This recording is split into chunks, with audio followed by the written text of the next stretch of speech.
Good afternoon, dear participants. Welcome to day three of the Faculty Development Program on National Education Policy, NEP 2020, Regulations for Excellence in Higher Education. After having conducted the FDP successfully for 2 days, we are now on to the third day and the final day. Without further ado, I would like to invite Head Amity School of Languages and convener of the FDP, Professor Deepa Chakravarti, to introduce our resource persons for today. Thank you so much, Dr. Aditi.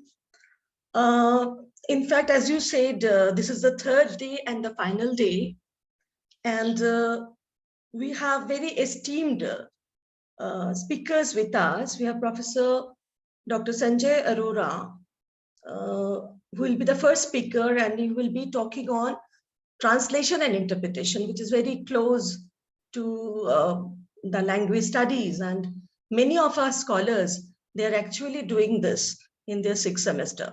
So very relevant topic for language professionals, researchers, and students. So once again, I welcome wholeheartedly all the participants, all the faculty colleagues from different universities, research scholars, and particularly our esteemed panelists, Professor Arora. I will give a short introduction of our first speaker. Professor Arora is Head Department of English, Central University of Rajasthan. His areas of interest are English language teaching and applied linguistics. He has published several books and articles at national and international level. He is also presently the National President of English Language Teachers Association of India. He has 10 scholars who have been awarded PhD degrees under his supervision, and right now five scholars are pursuing their research under his supervision. He is the recipient of the postdoctoral award from the University Grants Commission, New Delhi. He has been a master trainer in Project High Tech, in which he taught the teachers how to teach English communicatively. So that's a very brief introduction of our esteemed speaker. He will be delivering on translation and interpretation and aligning with National Education Policy 2020. Over to you, sir. Thank you, madam, for your generous introduction. So here, the topic that we'll be taking up today for discussion, I would like it to be a little more interactive towards the end, where we probably, in fact, I would be expecting participants to maybe comment and come up with their questions so that it could be a mutual learning experience. Now, when we talk about a little louder, if you can speak. Okay. Is it better now? Yes, now it's much better. Okay. Fine. So I think I'll make it full screen.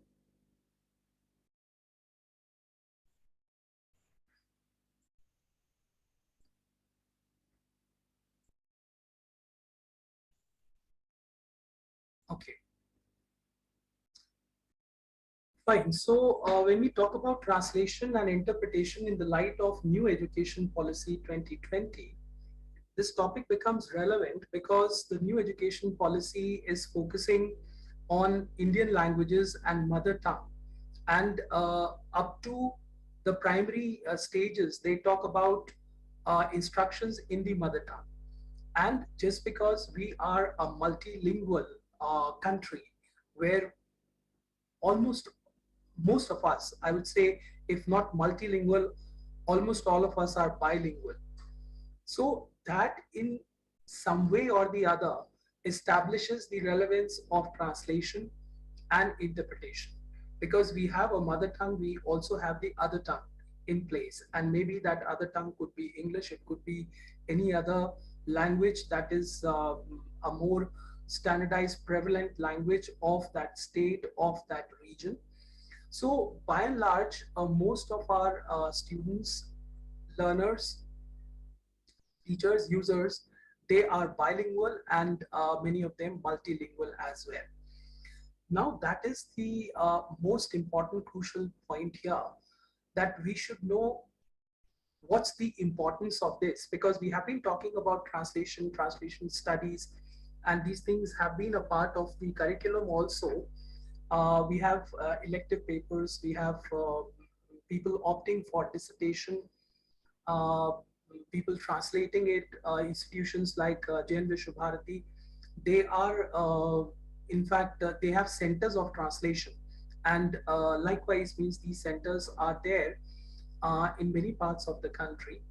But then the kind of work that is happening is more confined, means it doesn't get uh, disseminated, or it's just confined to the very limited circles of that institution, and it doesn't come out. Now with the new education policy in place, I think there'll be more of mutual interaction, uh, maybe interlingual translations, because earlier, before NEP got implemented, translation was mainly from the source to the target language. Now that source language ideally would be any local regional language, and the target language would be English. Why? Because English has a more wider acceptability. It has more readership.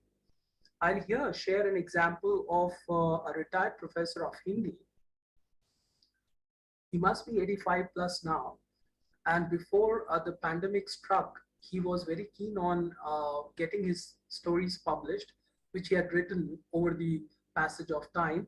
So he had a good collection of some 25 to 30 stories, which he came out with in the form of a book, a storybook in Hindi. And just because it was not something which was the need of the market, so he had to bear the expenses, and the book got confined only to the circles, to his own familiar, family and acquaintance circles.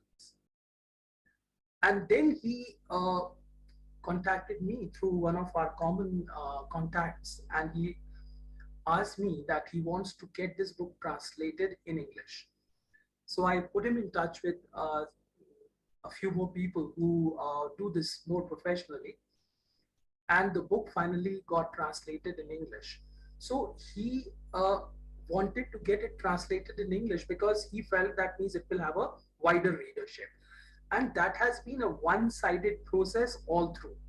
Means most of the time I've seen people from regional local languages, they are getting things translated from those regional languages into English, and it's not happening the other way around, from English to the local languages, or from one local language to the other, maybe Hindi to Dogri or Malayalam or Telugu.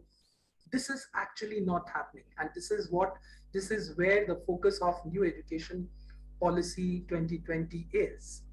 So that becomes important, and this establishes the relevance of this topic of discussion today.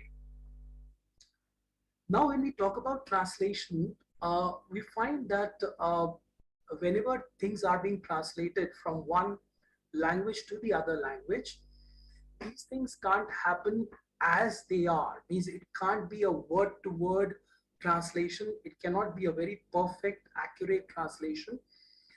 Changes are bound to come.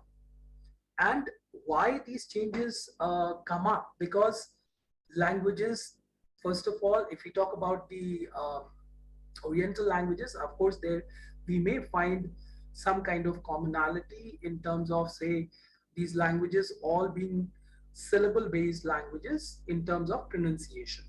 But when it comes to, say, lexis, words, vocabulary, when it comes to structuring, syntax, or when it comes to pragmatics, meaning in the context, then these things differ. Even within the languages from the same region, these will differ. And of course, if the language is from a different land, then altogether very different. Now in English and in Hindi, I'm sorry, I will be able to only give examples from these two languages because I am familiar with these two more. My conversational skills are more in Punjabi, but not that much in terms of writing and its linguistic aspects. So whatever examples I'll be taking up will be related to these two languages. So if we talk about the common point between English and Hindi, a very basic thing is that we write the two languages from left to right. And if you talk about Arabic, Urdu, it's written from right to left. So the very first thing that maybe a person who is acquainted with this right to left pattern of, say, language reading is asked to read a language starting from left to right. That is the first point of, say, contrast that comes up. And another point of contrast, if we talk about even languages like in English and Hindi, is the placement of the elements in the sentence. That how are these elements placed? For example, in Hindi, all through we find that the verb comes towards the end in a regular statement, whereas in English it comes mainly after the subject. Now, these are things which will pose problems for translators. If someone is translating, and especially basic means, I'm not talking about translators who are advanced level translators, because they are familiar with the mechanics of the two languages or the source and the target language. So they would not means falter in that. But means if say if this basic practice is being taken up by students at this level, say initial levels, they will first be confused why is the verb coming towards the end. If the verb in their mother tongue is coming towards the end in their language, then why is it coming after the subject in the target language? So there could be many such questions and there could be many such problems that translators may face because of these and many more reasons, which we are going to discuss in the next few slides to come. So when we talk about this idea of translation, it is we are accepting, we are in a way accepting that change will be there. Now, how much of that change is acceptable, how much of that change is coming up that it doesn't distort the essence of the source work, so that is something which we need to uh, look into. Now, why are these changes coming up? Why would these changes come up when a person, when a translator tries to translate from the source to the target language? The first thing is cultural unfamiliarity. Say, even within India, if we talk about, say, North India and South India, now you'll find that there is a lot of cultural, say, difference. Similarly, from the east to the west, there's a lot of difference. So those of us who have been, who have traveled to these parts of the country would realize that there is a difference, a stark difference between the cultures of these uh, different parts of the country. This cultural difference is, of course, there in terms of language. Of course, it's different. Customs, then celebrations, festivals, uh, say dress codes, style of living, and many more things differ. Now, for example, if we let me take this example of lathi. Now, this lathi is, I remember when I used to go for these two newspapers, the Times of India and the Hindustan Times, and also I had limited access to the Hindu at that time. So, in one of the news headlines, I saw that the Times of India is coming up with this headline: the mob was lathi charged. And the Hindu comes up with this headline as baton charged. Now, baton is a is not lathi. Baton is one third the size of a lathi, and baton is something which is used by policemen in UK.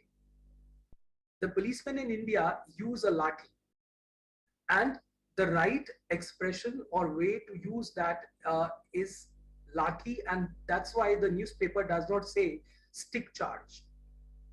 And the moment you say baton charge, it entirely ruins the whole say visualization of that lathi. So this is about English newspapers. I'm talking about English newspapers now. If we get into the translation of these, now why would newspapers continue with certain more familiar words the way they are, and they would not strictly translate a lathi to a stick? Because uh, the newspapers have now, over the passage of time, realized that means they have to reach to the reader. They have not to uphold to their great standards as the Hindu does, with all due respect to the Hindu.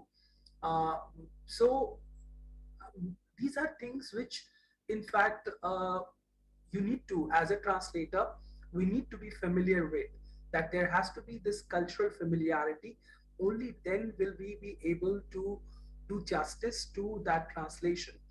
Now, the new education policy does talk about inter-language translation. Now, how can I, as a North Indian, if I do not know Tamil, Telugu, or Malayalam, how can I translate that, maybe Hindi to any South Indian language? Forget about that, even to Punjabi, which is also my mother tongue. I have a more communicative, oral communicative competence, but I do not have a written communicative competence. Even if I have to translate a text from Hindi to Punjabi, I may be able to do that orally, but not in writing. Or if there is a written text in Punjabi, I can't even read it. Forget about translating it. So cultural familiarity and linguistic familiarity, both are important. So the linguistic familiarity covers up these familiarity with the words, lexes. Uh, now, there are problems in terms of words, for example. Now, if we talk about words, say, for example, we say mota. Now, mota is a word in Hindi. Now, if you talk about this word in certain, I think, uh, probably in Gujarat or down south, they say mota, moti, gunda, gundi, uh, or something, something. Means that there are lexical variations in that. So if we as translators are not familiar with the kind of uh, word change that happens for the same words, so again that will pose problems for any translator translating from one language to the other language. And then there could be sentences which could be denser. We can have sentences which are running into, say, 3, 4, 5, 6, 7, 10, 15, 20 uh, complex structures, clauses. Means that one single sentence has, say, 8 to 9 subordinate clauses, and that makes the sentence denser. Now, as a translator, whether you need to continue with the flow of the source writer, or do you need to break it? So as a translator, it is on the translator to decide whether the translator wants to facilitate reading, who's the targeted reader for whom the text is being translated. Say we are talking about in NEP, we are talking about the translation of these texts at the primary level. So at the primary level, you need to tone down the vocabulary, you need to tone down the sentence structuring. You can't go beyond a simple sentence. At the most, you can use compound sentences. And that applies not only to English, it also applies to any language that is being used or translated for that matter. So if it is a text used at the higher levels, then of course the syntactical density is acceptable, but not at the even at the intermediate level. Maybe a few complex clauses, sentences could be there, but by and large, simple and compound sentences would predominate. Here, I also move a little beyond the languages. just not the languages. Means if we talk about people using this language from say non-English, non-language backgrounds, say political science, history, or a science text in science, because now these texts will also be taught in the mother tongue, or translations would be expected or coming up in the mother tongue. So the syntactical say use, the structuring, the sentence structuring has to be simple, even if it is a text in science, or maybe history, civics, or geography, or any other text for that matter. So that it becomes easier for the reader to understand that. And even that can go beyond the intermediate levels for non-language people, that the density necessarily need not be so much. Change in terms of translation can also be because of the bias of the translator. We have the Jaipur Literature Festival going on. Just yesterday, I got a chance to just skim through the paper which was reporting uh, some of these presenters in the literature festival. And I just went through the headlines. Like there was one article about Sagarika Ghosh talking about Atal Bihari Vajpayee, and three, four more articles related to that. So I found that there I found that there was a kind of bias in terms of what these writers and what the analysts were talking about. And the same bias can even come in a translator.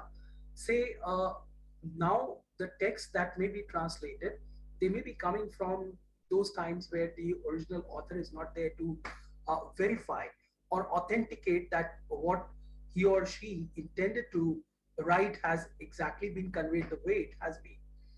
I've been teaching this text, Anda Yug by Dharamveer Bharati, and this text has been translated by three translators. The latest one is by Alok Bhalla, and it comes out from Oxford University Press, and that's considered to be the most authentic translation.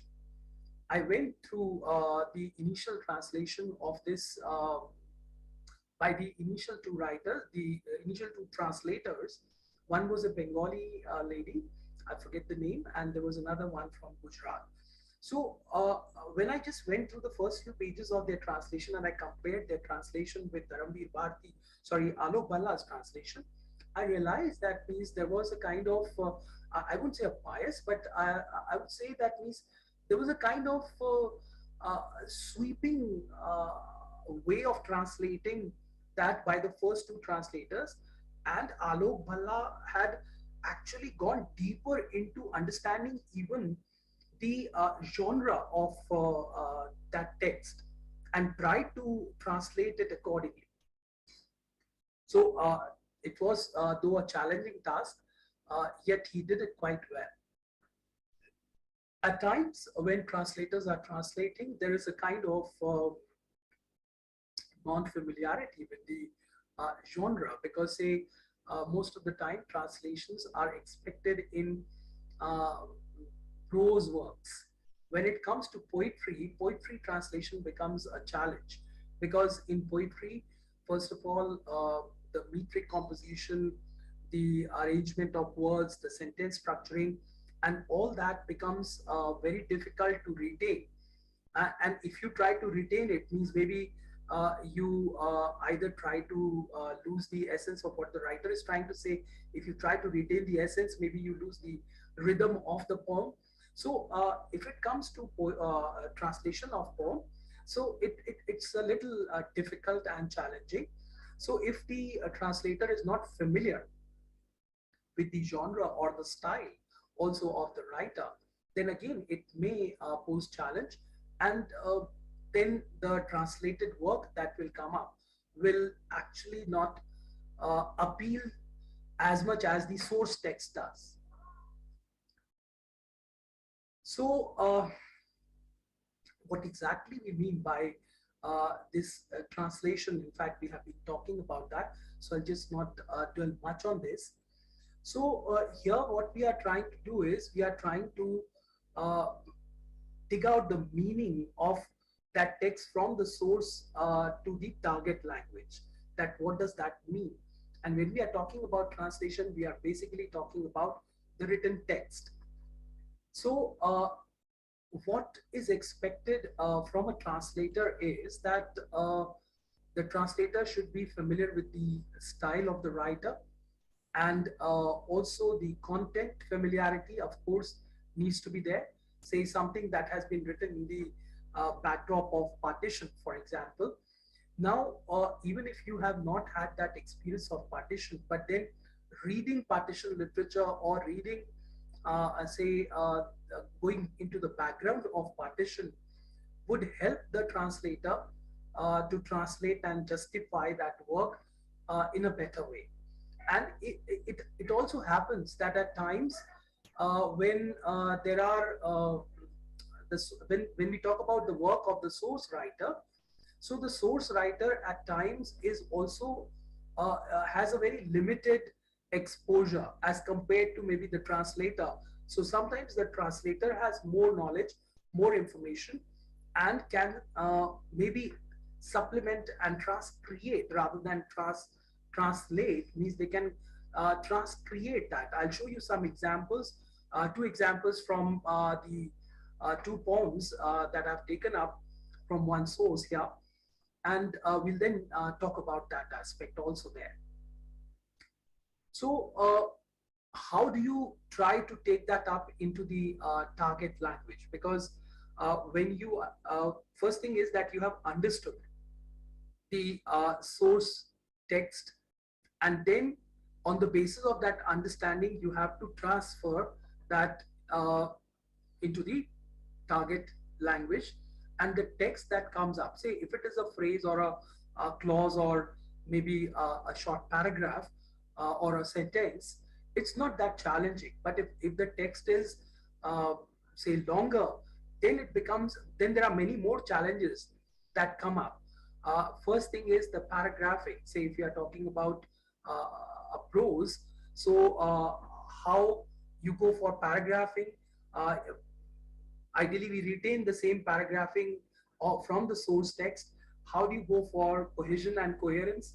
Now even if uh, there is this cohesion and coherence in the source text, in the target text, how you need to bring that up, which are the devices that, are you familiar with those devices, and accordingly are you able to use them and implement them there? So that is of prime importance here. Then when we are translating, because see, the advantage in translation is that we have time, we have enough time to write and rewrite, uh, proofread and edit what we have written, and we can go back to the text, compare, contrast, and maybe then uh, come up with a better translation of the source text.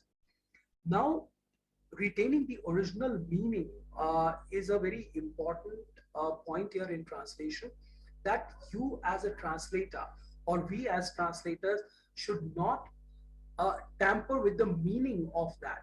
I was talking about the translator's bias. So at times it's found that translators, they have their tilts, they have their biases, and accordingly they may try to tamper with the original meaning, what the writer actually meant. They may not truly translate it that way. They may twist it, or maybe they may try to change it. Sometimes it happens even, I won't say it is deliberate. Sometimes it happens out of carelessness also. So those could be many more things that can be taken up when we talk about translation. So these are the three kinds of translation that are talked about primarily, but we will be only focusing on the interlingual translation, what I have been talking about till now, because there we have the intralingual translation and intersemiotic translation also. So in the intralingual translation, say we talk about, say, the uh, reworking of Old English, we talk about Chaucerian English, for example, and then we try to put that onto modern English. So that is the intralingual translation. And then if it is, say, a change of the linguistic parameters, so that is intersemiotic translation. Maybe a poem taken into a picture, maybe a novel uh, given the shape of an opera or something of that kind. So we'll not be talking about these two. Our focus will be on the first one only, where we are talking about replacing the source text with the target text. So here, there are two important things which I have initially touched upon. One is the semantic equivalence. And the semantic equivalence is the meaning that whether we are able to retain the meaning or have we tampered with the meaning. Because sometimes it happens that one word may have uh, many different meanings, and we uh, tend to miss out on the actual meaning which is there in that particular context, and that is what establishes the relevance of pragmatic equivalence. So one is meaning, that you know the meaning of a word, and context. The other is the pragmatic equivalence, that in the context is that meaning appropriate. So that is quite important, and this is what most of the translators at times miss out on. He said you're referring to a dictionary, an online or an offline hard copy dictionary. You'll find that it's something, means there are many meanings given. You pick one, assuming that this is the one that implies in that particular context, but then it distorts the complete essence of the translation. So pragmatic equivalence relates to the meaning in the context, and it also uh, incorporates the style of the writer, the formality and the informality, the tone that we talk about. Say, now when we talk about this tone, again, that is important. Say, if there is a text which is in a more formal tone, and in your translation, if you change the tone and make it more informal, so that again is against the norms of translation. So you also have to see whether there is this tone of formality or informality, and accordingly you have to continue with that. And what kind of register does it come from? So you can't change that register, you have to be into that. So these are things which are to be taken into consideration when we are translating that text. So here we have a text from, sorry, this is a poem by John Masefield. Um, the first few lines have been taken up to the left, and there is a translation that is there to the right. I hope you people are able to see this right side, or should I?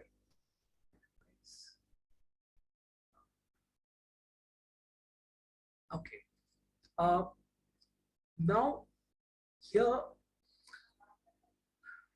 please pay attention to the words that are highlighted on either side of the text, the source text and the translated version of that. Now here, if you find in the first line, be with me, beauty, for the fire is dying. And the translation here is, साथ रहो सौंदर्य सदा तुम, क्योंकि अग्नि चुपती जाती है. Now, Agni chupti jati hai, because the fire is dying, Agni bujh rahi hai. Now, it could also be Agni bujh rahi hai, and here the translator has instead used Agni chupti jati hai. Now, that's the translator's choice, whether the translator wants to use chupti jati hai, which is a more poetic way of expressing that and retaining the poetic flavor, or Agni bujhti jati hai. Means if we say bujhti jati hai, that's also not wrong. But acceptability means you have to look at it, how acceptable that is and how unacceptable that is. Similarly, in the second line, my dog and I are old. And the translation here is, मैं और मेरा श्वान वृद्ध हो चुके. Now Schwan, instead of that dog, here the word that has been translated is Schwan, and it could be kutta also. Now you imagine if we use this word kutta, how jarring it is to the ear, and the word Schwan, how euphemistic it is, how synchronized it is in the context in which it has been used. So that is where this, say, the pragmatic equivalence that I'm talking about, we need to look at that in that particular context, which word would also retain the meaning as well as continue the kind of, say, the flow of that poetic flavor. Next line here is, man whose passion sets the spindrift flying. And here the translation is, जिसने सागर के वक्षस्थल को रौंद दिया था युवकाल में. Now, again, see the kind of expressions that have been used here in the translated text and how it has been expressed in the source text. So that is the beauty of the translator retaining that essence, that how this translator has been able to retain it so very well. In fact, even we can call this to be a very perfect example of a transcreated text rather than a translated text. And likewise, in the last line again, is soon too lame to march, too cold for loving. And here it's translated as, वहीं आज मैं चलने को लाचार हो गया. Soon too lame to march, चलने को लाचार हो गया. प्रणय हेतु चुक गई ऊष्मा जिसके उर की. Now you see the density of that Hindi that has been used to express that, but then it seems as if means the writer has visualized what the source text is trying to say, the poet in the source text is trying to say, and has tried to come up with a more, say, creative way of expressing that rather than simply translating it for the sake of translation.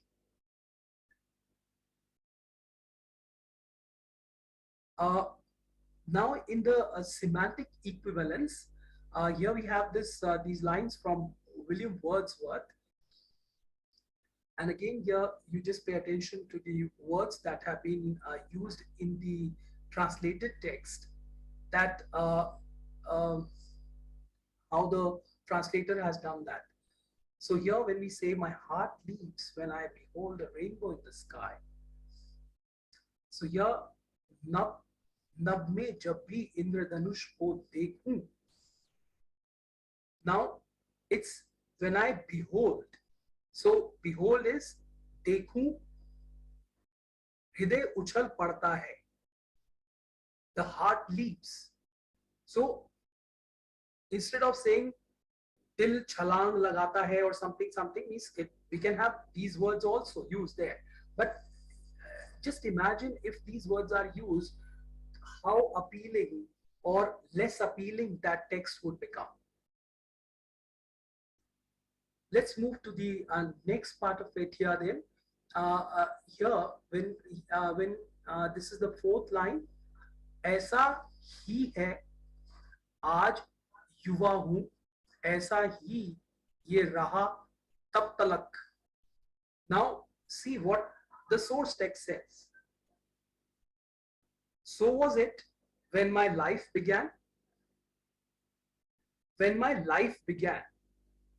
And here the translator says, जब मैं शिशु था, instead of saying जब मेरा जीवन प्रारंभ हुआ. So instead of saying जब मेरा जीवन प्रारंभ हुआ, so the translator prefers to say जब मैं शिशु था. So see the kind of comparison that comes up, how beautifully each and every phrase, word has been taken up, picked up and translated. So that there lies the beauty of translation. So when we are talking about translating two texts, So the translator has to immerse himself or herself deeply into it. Okay. Uh, these are some other phrases that have been taken up. So you'll find that there are many such phrases which you will find are quite in opposition to what is there from the source language to the target language, or how things may differ. Another very interesting example I would take here in these sentences, which the first one is my favorite, Dahi Jamado. Now, this is in fact, again, we talk about the cultural context.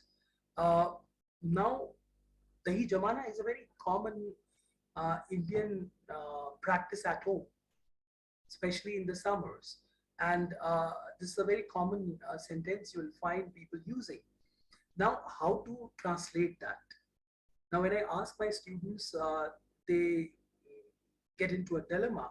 Some of them say, freeze the curd, and they realize, no, freezing relates to ice, so it's not right. So, means they try to struggle, grapple, and they just can't get to the right translation of that, which is set the milk to curd. Because this is how you can put it in English. Now, if barsat aa rahi hai, so rain is coming is a very common way of expressing that, but you have to say that it is raining. So in common conversation also you'll find that means people are literally translating. From the literature festival, I'm reminded of one of the critiquing comments that came from one of the critics after this Ashok Bajpayee's presentation in the Jaipur Literature Festival. It was some 4 years ago, and the critics said that Ashok Bajpayee translates, because he's a person of Hindi, but he speaks good English as well. So the comment was that means he first formulates the sentences in Hindi and then translates them in English.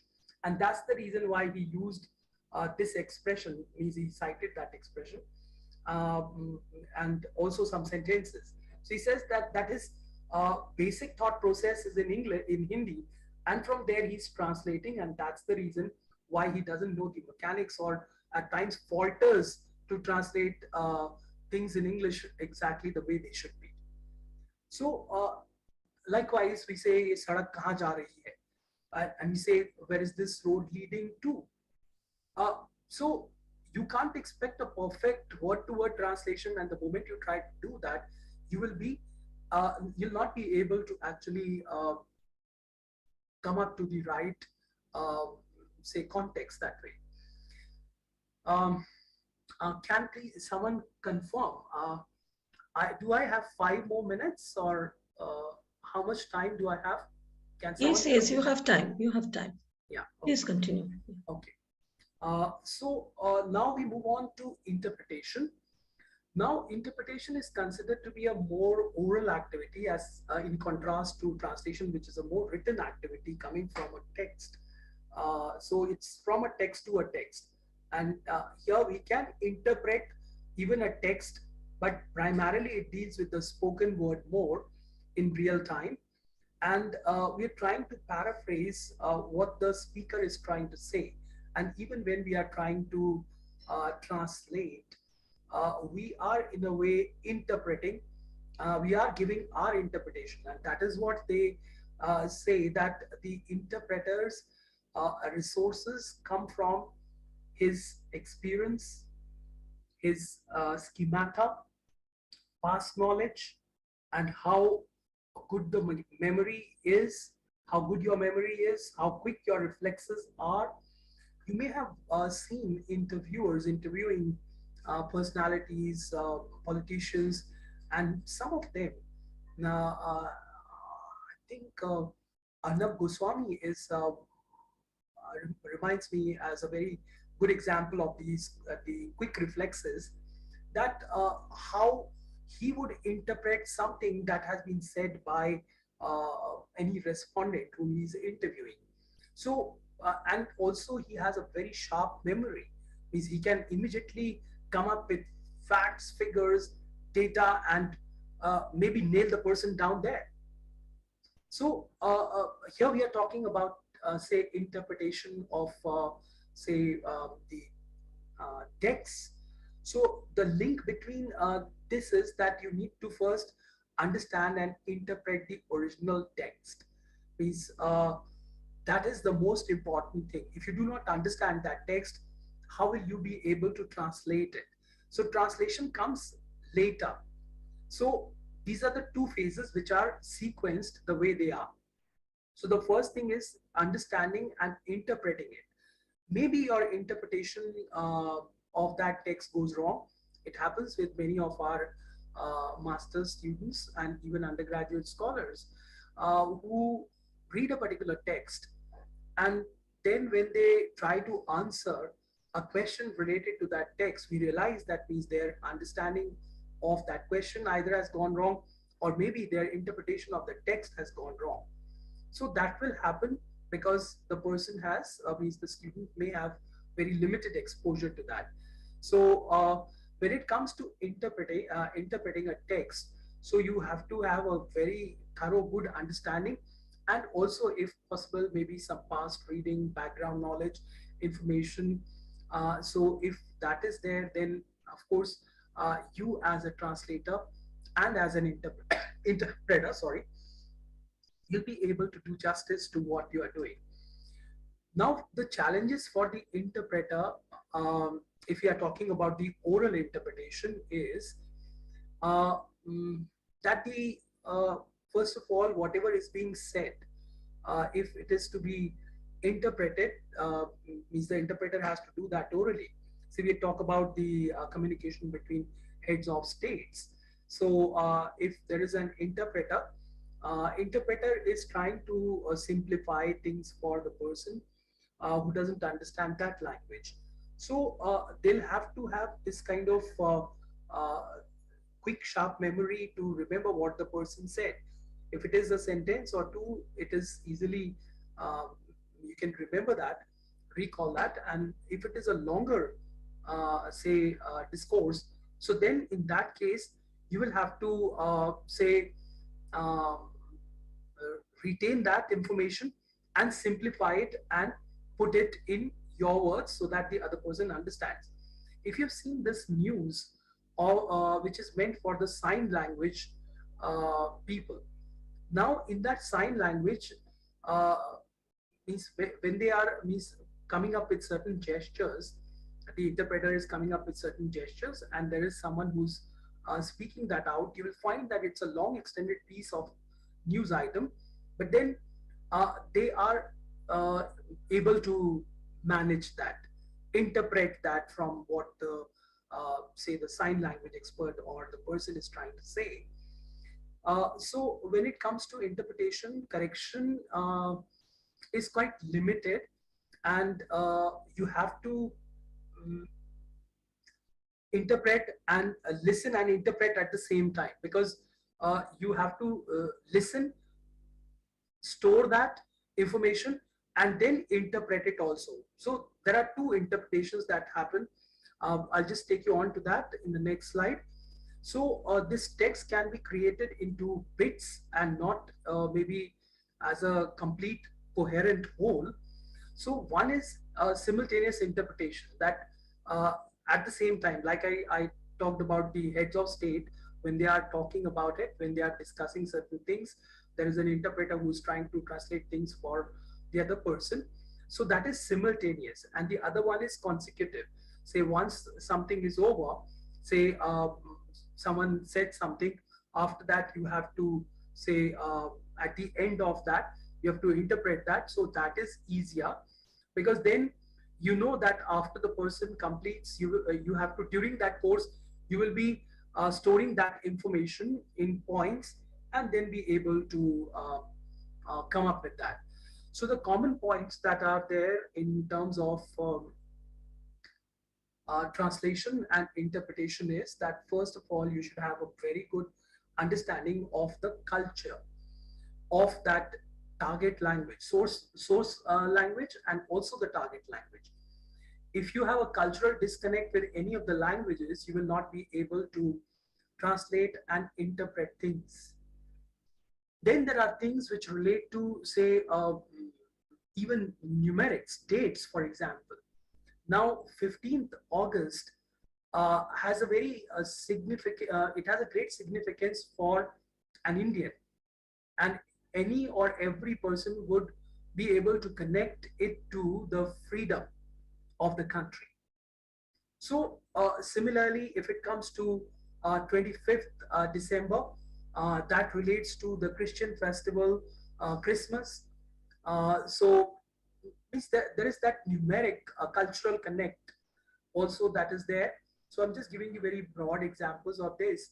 So there has to be a cultural connect, there has to be a linguistic understanding that whatever language, the two languages that the translator is trying to look at, those two languages, the person should be uh, equally, if not equally, means the target language also competence in the target language also should be almost at par with the source language, the competence level of the source language. And knowing your subject is again important. Say you're translating a text which relates to the socio-cultural background of a particular place, but you yourself do not have any understanding of that. So that is a strong disadvantage. Is you are at a serious disadvantage if you do not have that socio-cultural connect, because you would not know many of these cultural say ways of the people of that particular land. You would not be familiar with the customs, the dress, the food, not many other things. Uh, and then also for both the translator and the interpreter, you have to develop this knack to communicate clearly, because you are actually not creating. You are actually not there to create or come up with something which gives a reflection of your uh, language competence. It should give a reflection of your language competence as a translator, not to the extent of making that particular thing complex in the course of translation. And the other important thing both for the translator and the interpreter is that you should be faithful to what you are translating or interpreting. It should be done accurately, and there should be no bias. And here, now we have been talking about all these things, but uh, now in the world that we are in, lot many changes are coming up. You have machine translation, you have NLP, which is now in the field of linguistics. It's the in thing. Many of the researches that are being done in the West, they are being done on this. And then the process automation. So I'll briefly talk about that and end my discussion here for taking up some questions if you have any. So in machine translation, we have these engines where uh, all these companies, the big major giants, Google, Microsoft, Amazon, they have come up with the machine technology, and they are providing this kind of translation to for people to facilitate that. Now, a very common objection to machine translation is that it's not accurate. Yes, it's not, but it's fast. Say if you have to translate 100 pages for a human doing that, it may take, if not 100 days, it may take at least 10 days. And if you are doing it through a machine, it may not even take 10 minutes. Now, that's a different thing that after that, the human intervention is required, that you have to say come up with some kind of fine tuning of the translated words, the translated text. So that of course is there, but I'm sure with the passage of time, very soon, gradually in the next few months, maybe a couple of years, this problem will also be resolved, because see, machines have to be conditioned as per the human need. And the kind of advancement that is happening at the present time, I'm pretty sure that within the next couple of years, uh, these things will also get resolved. Because see, it's just not one language to the other language. There are so many languages. First thing is that you have to condition the machine as per the more acceptable, widely acceptable languages. Say English is a more widely acceptable language. So which is the next language? So could it be French and English? Could it be Chinese and English? Or maybe Japanese and Chinese?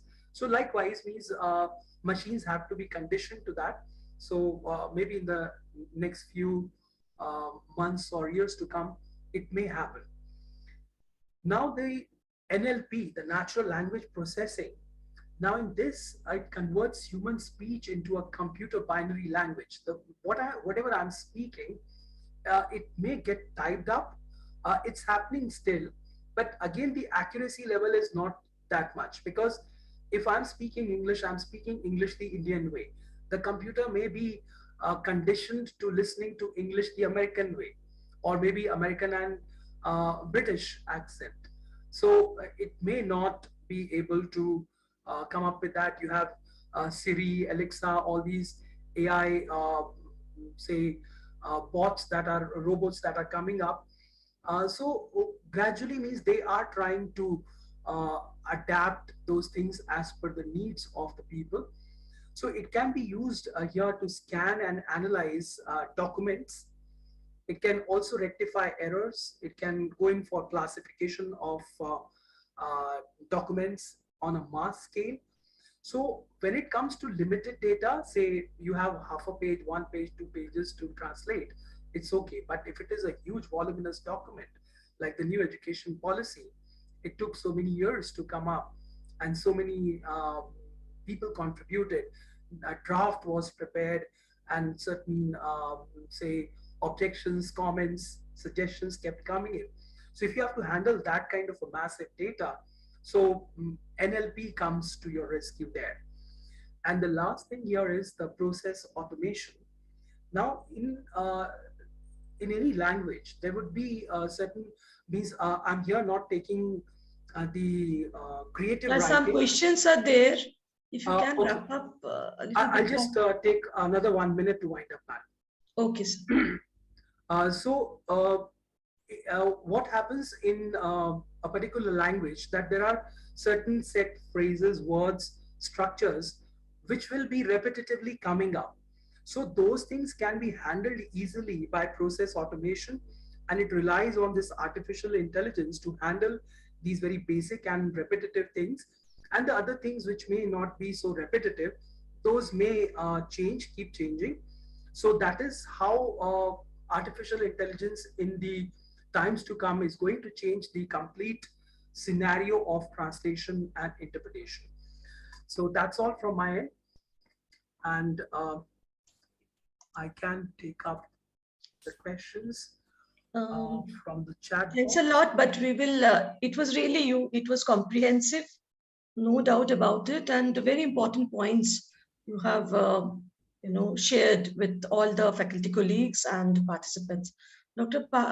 Aditi, if you can go Yes, very ma'am. fast, compile the questions, because at 4, the There other are, speaker will be talking. Yeah. yes, ma'am. So the first question says that even if the translator transcreates a work brilliantly with all pragmatic and semantic equivalence, he is considered of less importance.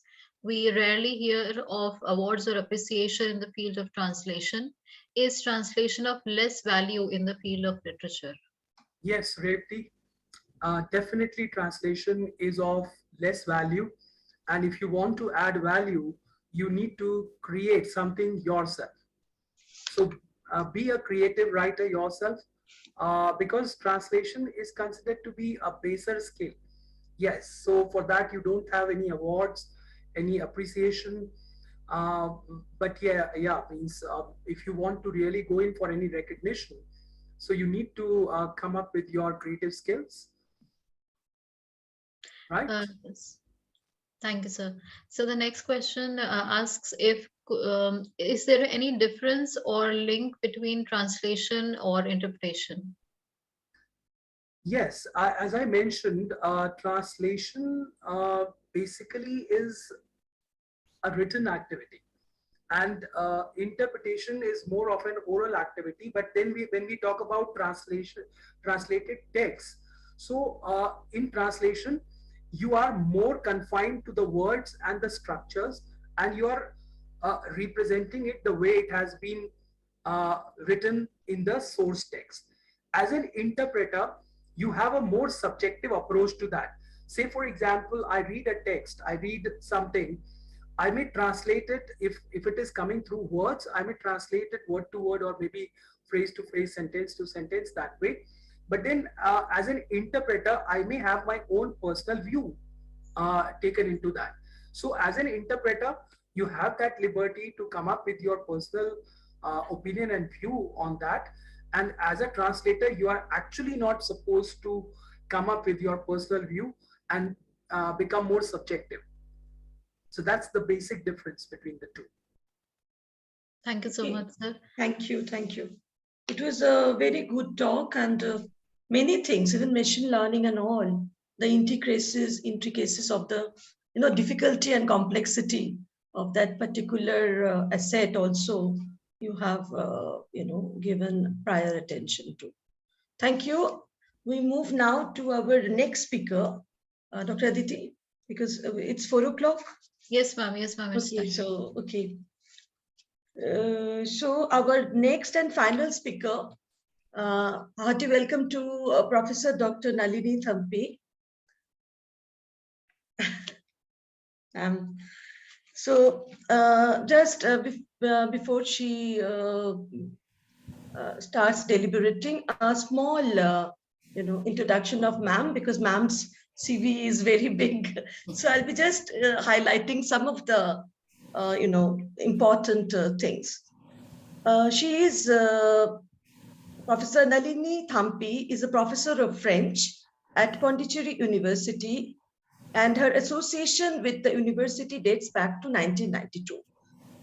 She has 40 years of long professional experience in both teaching and learning. She is a recipient of international awards and fellowships. Her specializations are French and Francophone literature, comparative literature, and women writing in literature. She served at various prestigious positions, such as she was the acting vice chancellor.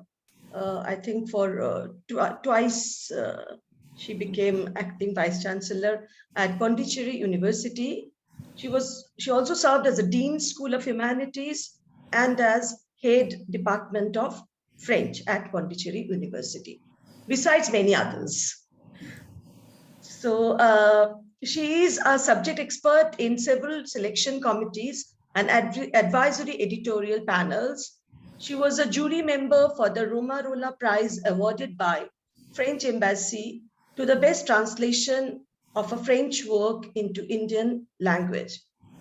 So a very warm welcome, ma'am, and over to you. She will be talking about French and the scope of French and in general foreign languages in NEP 2020. Exactly. So thank you so much for those that warm welcome and those nice words.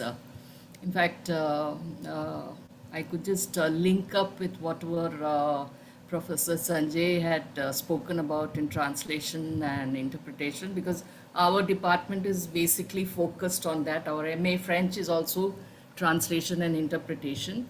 And in fact, there was this question about the award being given to any translation. We have the Katha Awards and also this Romero Law. In fact, that also struck me. Yeah. That there are awards actually. Exactly. And this Romero Law Award is there every year. And in fact, for the first, I think the first time it was given, and the second time I was in Jaipur at the Jaipur Literary Festival, and that is when it was inaugurated. So there are awards for translation these days, and I think translation has become more in focus these days. because everybody needs that skill, be it in translation or be it in interpreting. Anyway, it is indeed a privilege to speak at this significant webinar, and this faculty development program centered on the primordial theme of the NEP. And I do thank Professor Deepa for having graciously invited me on this momentous occasion to share a few of my thoughts on French as a foreign language and its scope in NEP. Coming as the last speaker, that too almost at the end of the day, and the FDP is certainly a daunting task, as the precedent speakers have already elaborated on all the salient aspects of the NEP, and also debated on the plus minus factors of this policy, which tries to support the SDG, the Sustainable Development Goal 4, in order to, and I quote, ensure inclusive and equitable quality education and promote lifelong learning opportunities for all by 2030.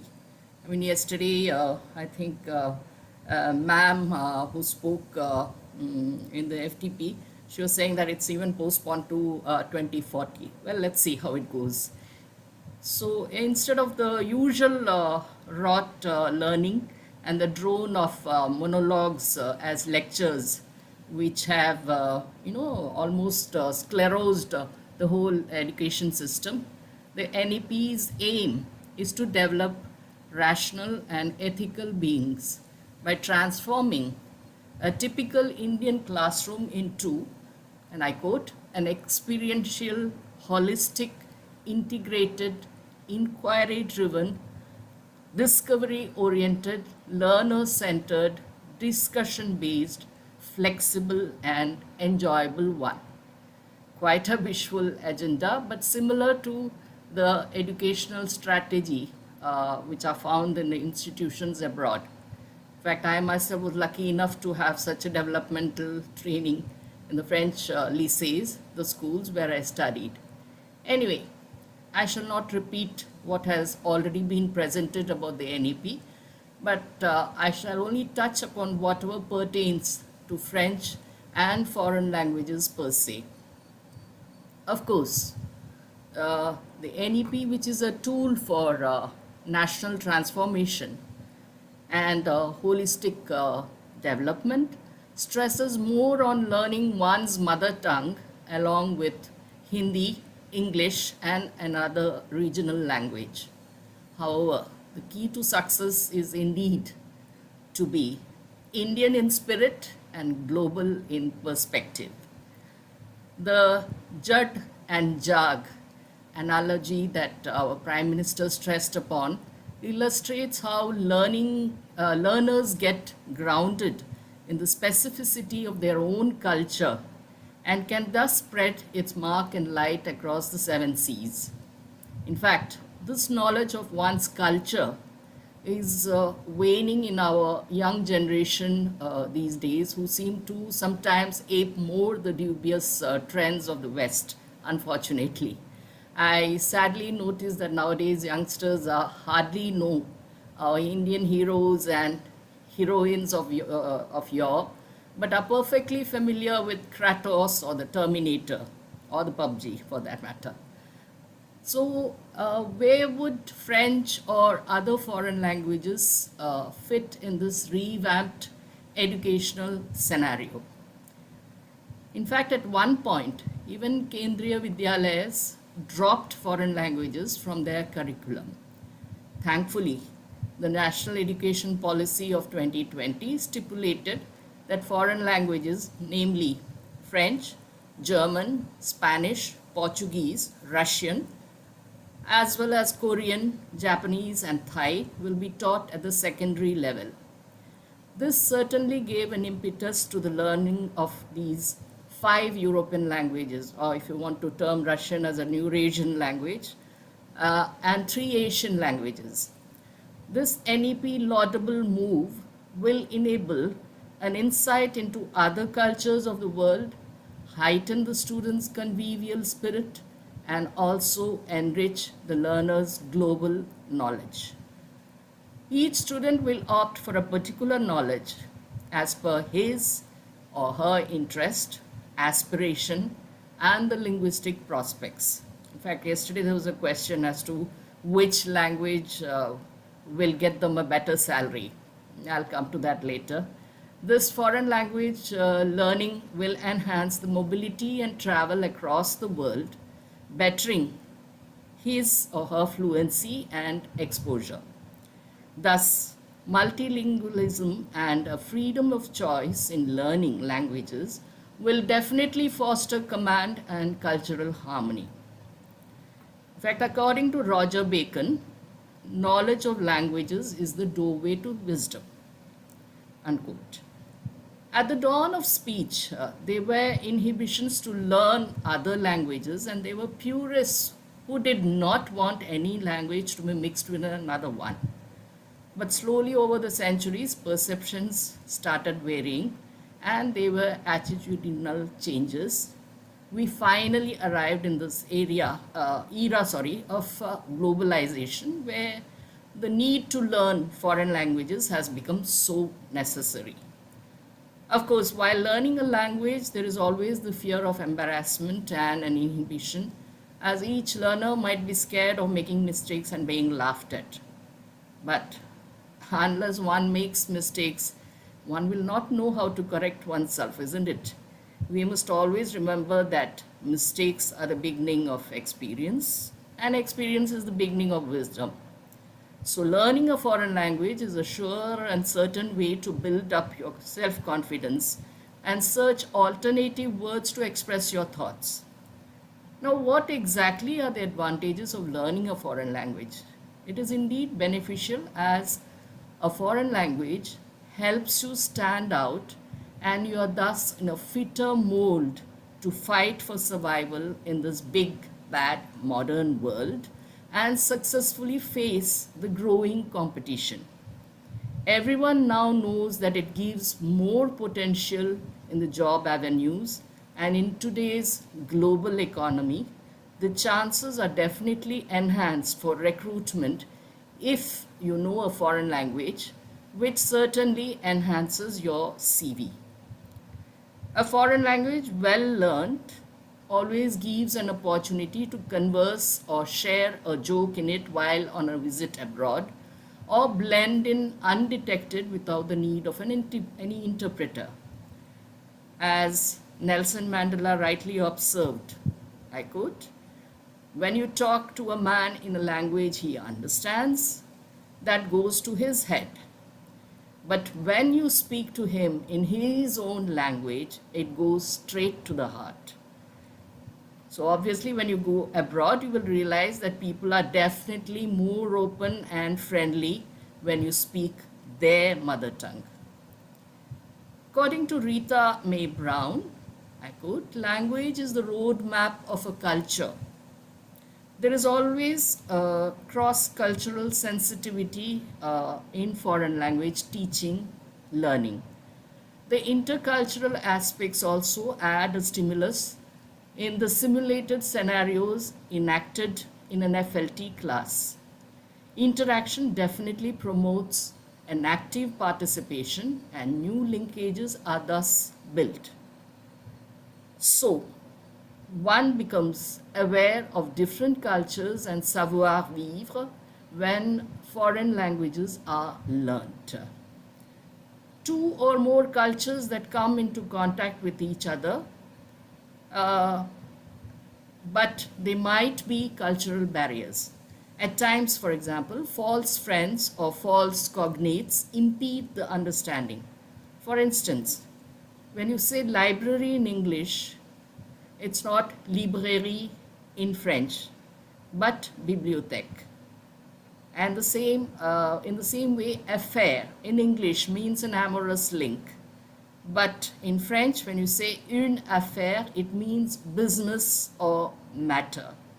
Similarly, the word bless in English means to shower goodwill and blessings, whereas blesser in French means to wound or injure or hurt. So you can imagine the innuendos which happen if you don't know how to, translate correctly or interpret correctly. So, in these days of globalization and bilateral or multilateral talks, linguistic and cultural skills in foreign languages definitely help to better the art of negotiation and thus avoid storm and strife, not to say war.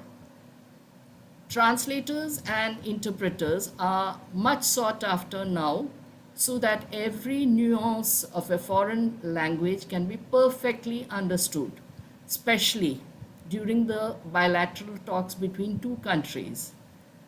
But just by knowing the grammar or the vocabulary in a foreign language does not really prove the proficiency of a language learner who should also master the skill of using the apt phrase or idiom in a relevant context.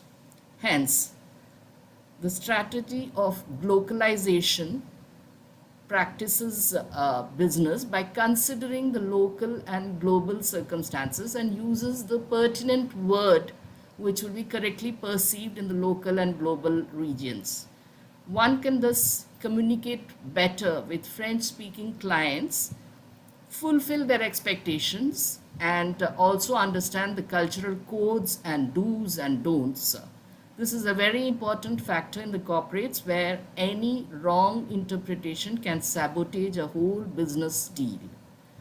Nowadays, language learning can be done online or through apps, and language teaching also is technology mediated, just as the evaluation and assessment of learners. It is becoming more and more machine oriented.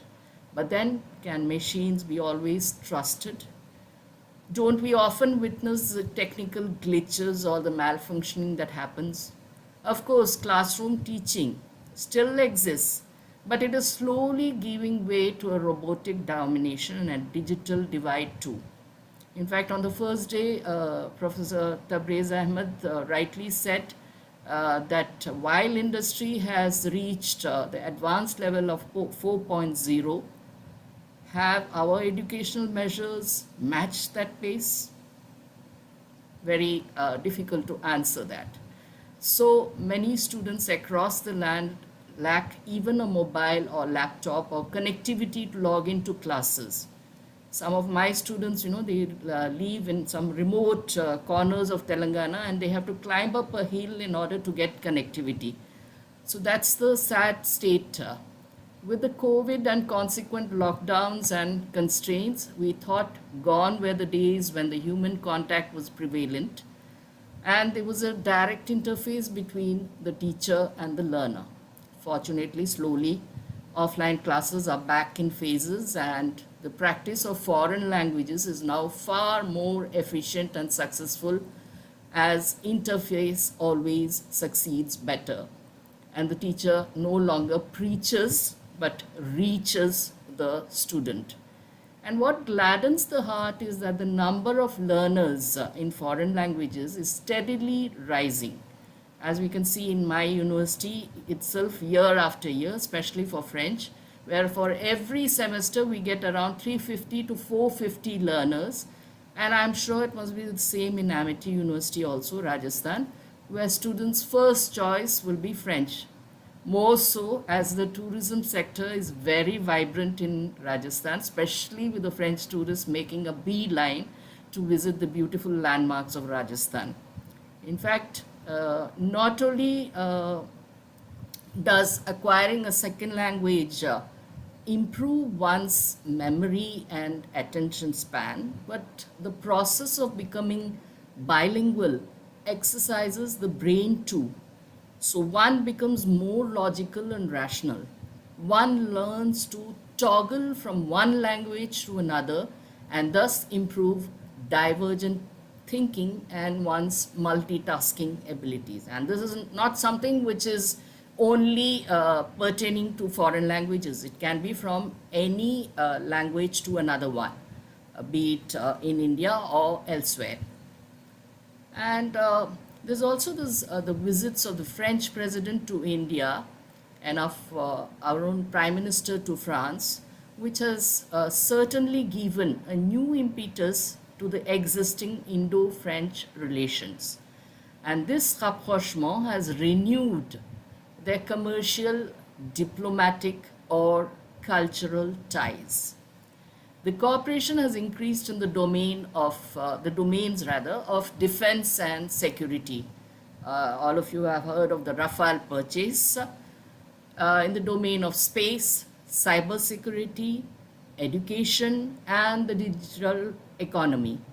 And nowadays, blue economy is another emerging sphere apart from sustainable energy and climate change.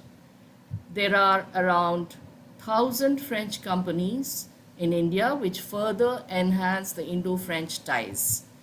France also happens to be the 11th largest investor in India.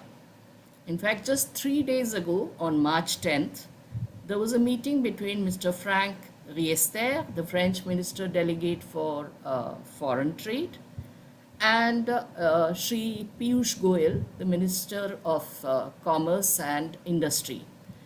And Mr. Riester said, I quote, "We are working on a real ambitious agenda for India EU FTA, that is the Foreign Trade Agreement, and France, as the current president of the EU Council, is pushing that target. With respect to bilateral investments, the goal is not only about increasing French investments in India, but also inviting more Indian FDI into France. As you may know, France has invested some 180 million euros for the Pune Metro project to concretize France's support for clean mobility in India and thus improve the day-to-day life of Indian citizens. Pondicherry, Chandigarh, Nagpur are to be developed as smart cities thanks to the French investment. In fact, if there is to be a better mutual understanding between the two countries, the first move is to scale the linguistic hurdle.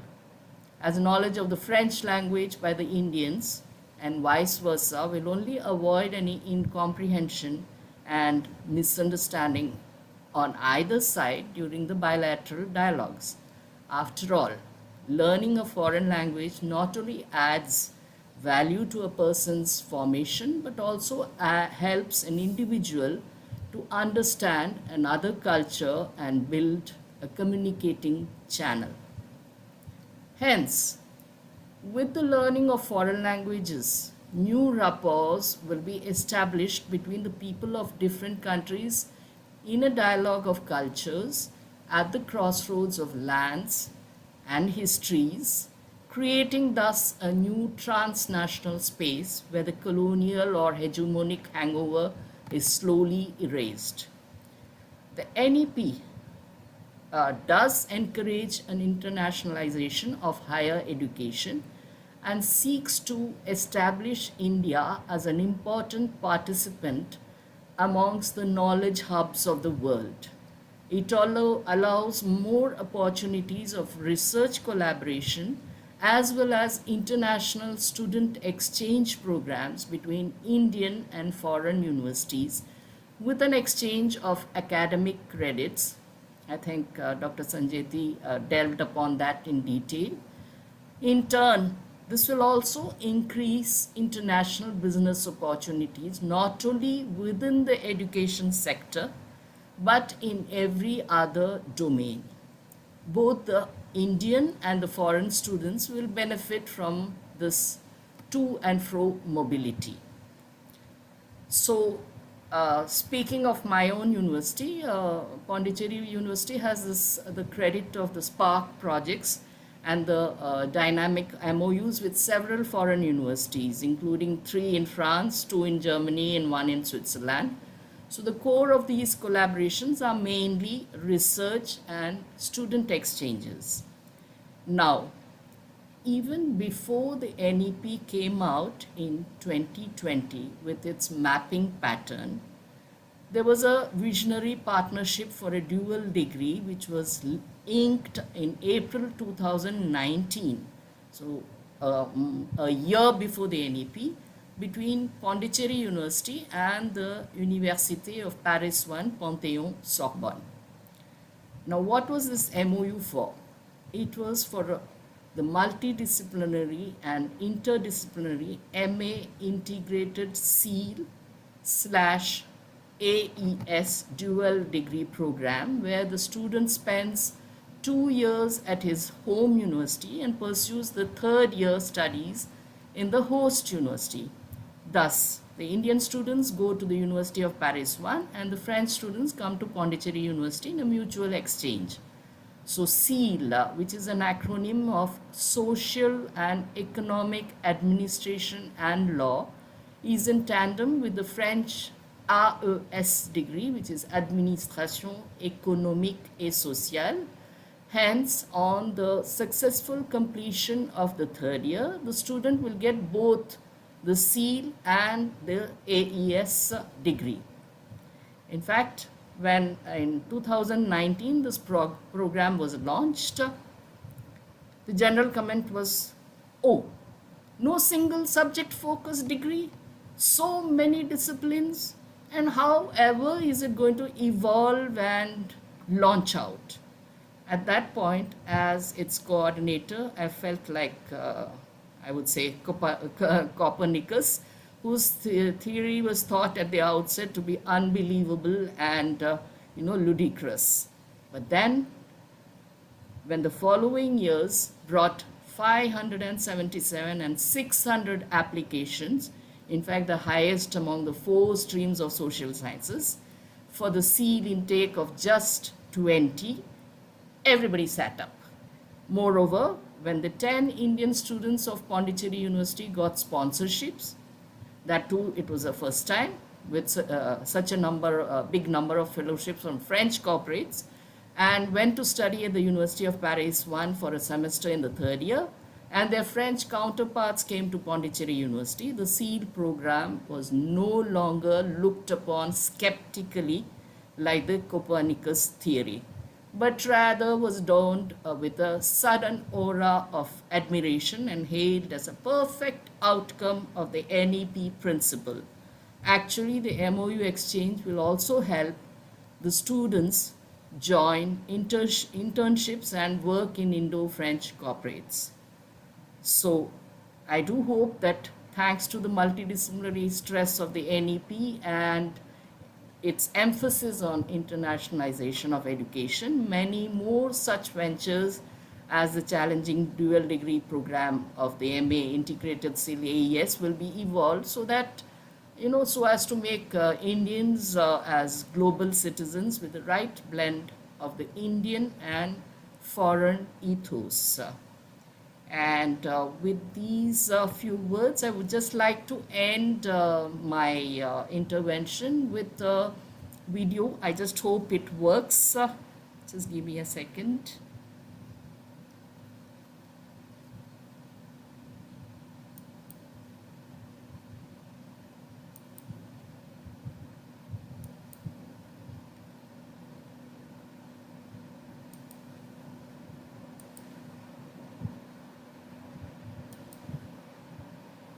On behalf of the French Embassy, I want to send out my warmest wishes. Is the screen visible? Is the sound audible? Yes. Okay. Both are good. Both are in India and across the globe celebrating the Festival of Light. Despite the pandemic and the difficulties due to the current situation, the French people join you in celebrating this very important festival. Shubh Dipavali. नमस्कार, मी सोनिया बार्वे, फ्रान्सची महावाणिज्य दूत मुंबई विभाग. माझ्यातर्फे तुम्हा सर्वांना दीपावलीच्या हार्दिक शुभेच्छा. Shubhodaya from the Consulate General of France in Bangalore. Dipavali Habada Shubhashayagalu. Andakiri Dipavali Shubhakankshalu. Ella Kudu. Miji Vitamlo. Velugu Daleani. Kurkuntunam. কালীপুঞ্জ এবং শুভ দীপাবলি উপলক্ষে সকলকে জানাই আমার প্রীতীয় শুভেচ্ছা. ভালো থাকবেন, সাবধানে থাকবেন. Manakam from the French Consulate General of Pondicherry and Chennai, Yen Nian Dipavali, Nan Vashteken, Ongal, Aneiva, Nan. To all of you, I wish a very happy and prosperous Deepavali.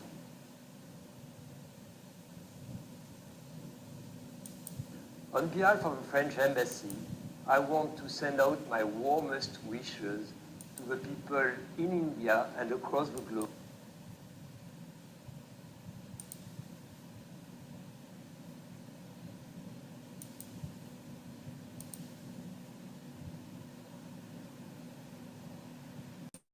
Yes, ma'am. Yeah. Was it to talk about multiculturalism and the exchange programs that you introduced? Yes. 1 second. I'll just come back on screen.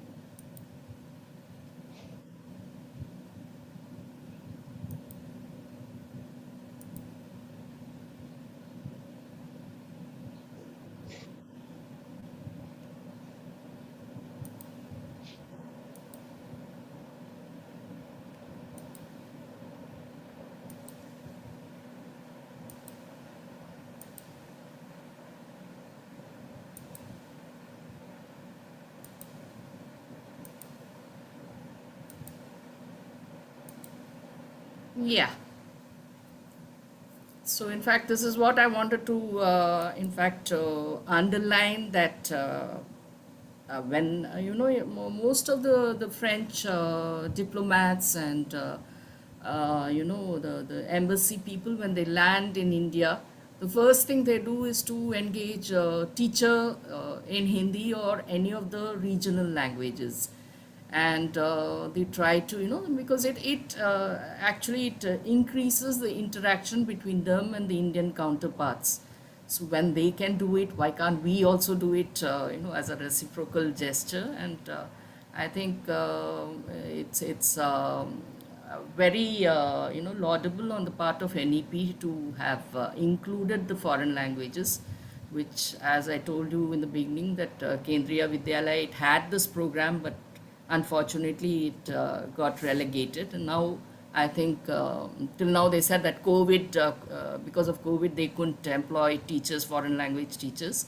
Now I think slowly they are going to. So that also will give a foothold for the learners, to start right at the beginning in school itself, so that further later they can always improve by joining either the UG or the PG programs, or else even you just add as a certificate or a diploma to their CV, because that always has much better value, and gives them much better chances also of being recruited.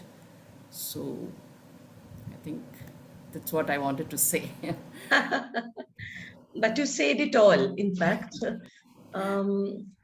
Just one thing, one of our speakers, in the first day, it was Tabriz Ahmedji, who was telling that, this three language formula and then the four language formula with Sanskrit as a classical language. And then you were saying foreign language. So isn't it too much for a student? That is what he was telling. Of course, it's none of my view. And our university really focus on multi language aspect here. Ma'am, what is your take on that? In fact, every time I happen to meet, any of my French counterparts, they always say, you Indians are very lucky. So I tell them, yeah, we are lucky in many ways. We have so many, plus points. But what actually are you trying to say? Then they say, no, you see, you are multilingual. I mean, you have at least, three languages in your fold. So learning a new language is, not difficult for you people. Uh, be it Indian, of course, a foreign language may pose a problem in the beginning, but slowly you get adjusted because you already have that, flair for languages. So I think, of course, at times when you have three, four languages to wield, at times there is some confusion. Is this expression in English or is it in Bengali or is it in Malayalam?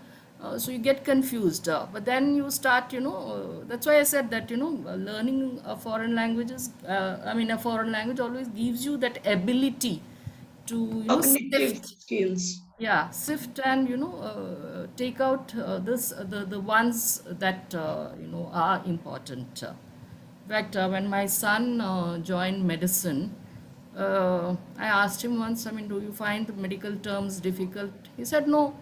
I said, how come? You just joined your medical school, so how come you're saying it's not difficult? He said, no, because I did French, and most of the medical terms have Latin origin or, French origin. So he was very comfortable. And in Pondicherry, as you know, French is started. I think I saw a question in the chat saying that when do you have to, start to join the French embassy? I'm coming to that point. In fact, in Pondicherry, I think the boys, they start at standard 4. Fourth standard itself, they have French. And basically because of the historicity of Pondicherry connection with French, etc. The girls, they start at the sixth standard. So all of them have already, this background in French. So when they come to, say, the BA French or the MA French, they are quite comfortable. Of course, we get lots of students who may not have done French, but I found that they also excel. We had a student who had done, I think, BA English, and there was another one who had done, I think, BSc Computers, and they were the best in MA French. Can you believe it? Though they had started French, at a later level than the other students, but still. So I think this They did acumen a and certificate course in French, maybe.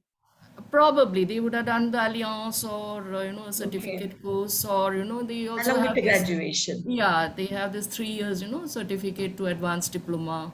So probably they would have done that, and but still, some people say, oh, you have done only this much. Do you think you can cope with the MA level? So at beginning they are a little diffident, but then slowly they get the hang of it, and they're quite comfortable with the whole thing. And in fact, I had a student who came from, I think, BHU. And when he came, he told me, like, the first class I was asking questions in French, and he was just looking at me. And then he came later and he told me that, ma'am, I wanted to answer your questions, but the problem is I'm not very comfortable with speaking. We have done everything, with books and in classes, but spoken has not been my forte. So I said, no harm. You have 2 years to perfect yourself. You wouldn't believe, when he left Pondicherry University, he spoke French even better than the French. Because we have exchange students, and they were telling me, oh, that boy, oh my goodness, il est français. Il est pas indien, il est français. That is, he's a French, he's not an Indian. So imagine the progress in 2 years. It's the motivation of the person. And once Absolutely. you start liking it, nobody can stop you. Exactly, that's what. In fact, the question in the chat box asked, what is Yeah, a Dr. level Aditi 12? will take Yeah. those questions. Yeah, thank you. So there's one question from one of our BA French honors student, Garima Joshi. She's asking if what should be the level of French for entering in French embassy? Yes, in fact, I can quote 3 of our students were working in the French embassy, and they joined the French embassy once they completed their MA French. So, in fact, one had applied to the embassy post when she was in her UG, but she couldn't get through. And it's only after her MA that she could join them, and she's still there. It's been, I think, more than 4-5 years now after her MA. She's still there in the embassy, working quite well. So they require at least a master's. So that is one level that is mandatory. But the post and all they are declared on the site, embassy site. That depends, because see, these 3 who joined the embassy, in fact 2 are still there, not 1. 2 are still there. They are basically from Delhi. So they wanted something which should be, in and around Delhi. So that's how they applied. Uh, Contacted. yeah, I think they just sent their CVs and they were taken in. Some, of course, some of the posts nowadays, I find that most of these posts, be it for the embassy or be it for the consulates, it's coming up on the, Website. on the websites, and so there are more takers for those posts now. Ma'am, the next question is if the NEP will be able to educate all girls of India who are facing acute poverty. I mean that is the proposition, but it has. I mean, to be seen how it's going to be, carried out, because basically the motto is always no. What's that? What is that? Beti bachao, beti Beti padhao. Padhao. Yeah. So I mean that is the basic slogan, but how far it's going to be feasible remains to be seen, because you always have plans, you always have projects and all those things. For example, for the Nirbhaya fund, the fund was there, but where did it go? Nobody knows. And still, we find that there's so many things happening all over the country. So we have to see how best this NEP is going to, because that is one of the SDG goals also, that all girls, parity and girl education is one of the foremost proposals. So let's hope for the best. Like at least nowadays, more accessibility is there for the girls, and I think even in villages now, slowly people have realized, because till then it used to be, oh girl, okay, you take care of your brother, you take care of your sister, enough of school and all that, but the boy will be sent to the school. Nowadays I think at least up to the 10th or up to the 12th, girls are educated. Let's hope it goes further. And in fact, in the SEAL program, for example, I was telling you about the Telangana remote corner girls. They are all scheduled tribe girls, and this is something which is giving them an opening, to not only to education, but also, if they fare well in their studies, they have a chance to go to Paris. Who else can dream of that? I mean, I just hope that there are more such dual degrees and joint degrees, between the foreign university, because see the difference between our universities and the foreign universities get funded by the business concerns. So they have, far lot of money for sponsorships and all that, which is not the case with our universities, which get funding, okay, from the UGC, from the state, or from the center. But I mean, scholarships and all are not given to one and all. But fortunately, we have, for the girls, we have the single girl child fellowships, I mean scholarships, which are still being applied for. Let's see how, I mean, how far the NEP can realize this. Now it's a dream, but it will be a reality. Let's give it some time to develop.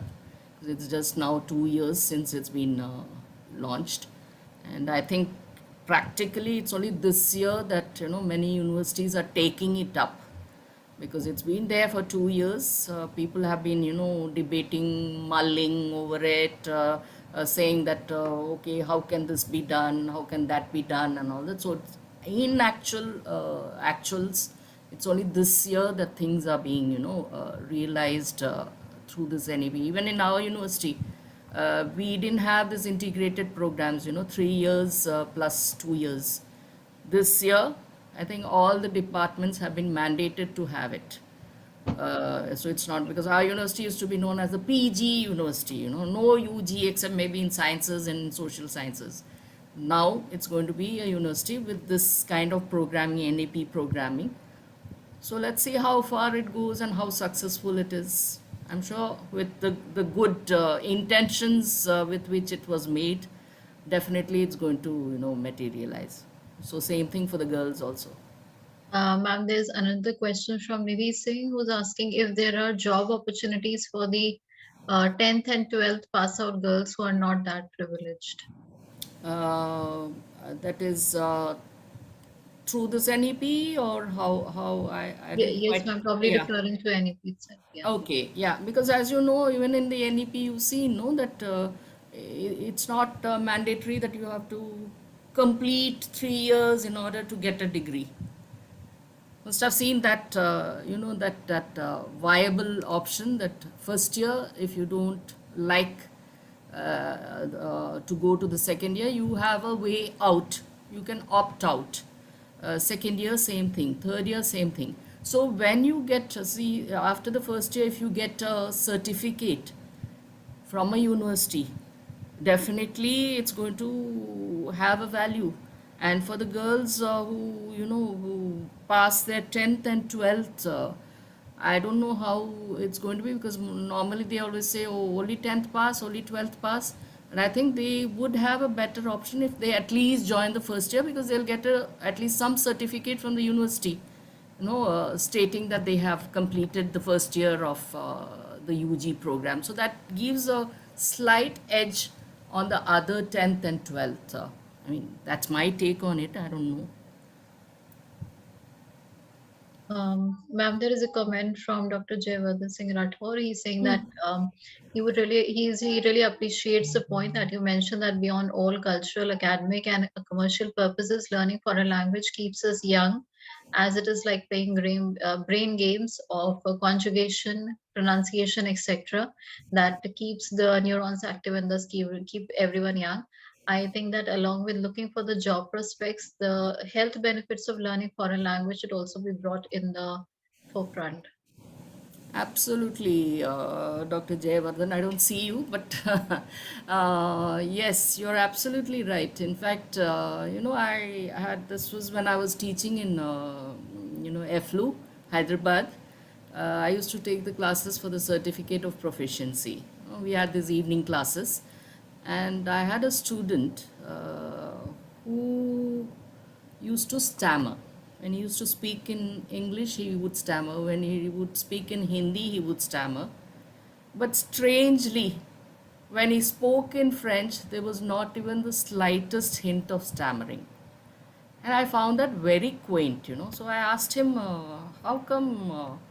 He said, ma'am, I'm so interested in French. I mean, you really saved my life by introducing me to this language, because it's something I didn't know, and I feel very comfortable. See, basically, stammering comes when you're not comfortable with something, you are nervous about something, you're not completely at ease. That's when the stammering occurs. So when you happen to be in something which is your comfort zone, that stammering goes. So when Dr. J says that it's also something which keeps the health and the youth in everybody, and the health benefits also. I think he's absolutely right in telling that. In fact, recently I had also asked certain of my colleagues to give me some MOOC modules, and one of my old students happens to be the head in this Manipal Institute of Higher Education. He's heading the Department of Foreign Languages, and he had some health issues. So I said, I hope it's not because of the MOOC module that you ended up with the health issue. He said, no, ma'am. It was actually the MOOC which got me out of that health issue, because I got so involved in making the module that it completely took my mind off all this. So there's always this the plus point of learning something new. It may not be a language. I'm saying anything that is new and which grabs your interest. I think that is what counts, because if you're not interested, you are not going to continue. The same thing with thesis also, with research. Some guides have this habit of imposing themes, imposing topics, saying that you have to work on this. This is the best thing, and maybe the student may not be interested in that, but dare not say to the the guide. So I always feel that, giving, that's why I said the choice, that you're left with, the choice that you yourself choose something which interests you. That is what is the key point, whether it's learning languages or learning something new. Thank you so much, ma'am, for that I can insightful see remark. Professor Sanjay Arora is with us, and at that point we didn't get much time also to discuss. Professor Arora, are you there? Okay, I have a small question to you. It is regarding when you talked about semantic equivalence. You talked about semantic equivalence, checking, sentences like in English and in Hindi. And it caught my attention that you said that in Hindi, or maybe in the target language in which you are actually translating, you are to use appealing words. So what exactly you wanted to say? Like, No, the word has to be appealing so that it becomes a successful translation in mother language. Okay. No, I think I did not say appealing words. I said I was talking in the context of that translation which I projected on the screen there, that how the translator has used those words. So that is the choice of the translator. Is if you, in fact, you have to actually get into the depth of the source language and also the genre in which that say particular writer has written something. And then from there, you need to see what would be your choice of words, because you would have a range of words available. And out of that range, which are the words or which particular set of words will fit where? Contextually, how appropriate these would be, or how synchronized they would be into the genre in which that particular writing is coming up. Will they distort it, or will they continue with the flow of that genre? So that is what I in fact wanted to say. Yeah, it was something like since my childhood, and how in Hindi it was changed, but it was changed for the better, so that Yeah. that is what you. Yes. So I just wanted to tell that means it is the translator's competence.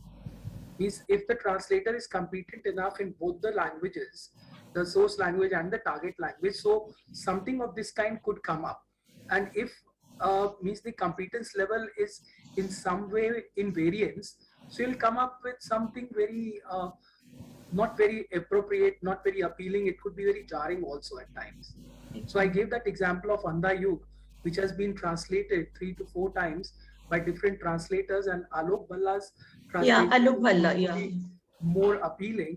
So that is because of that reason that Alok Bhalla could get into Dharamveer Bharti's shoes and look from that perspective. And the other translators, they were looking at that thing as peripheral translators.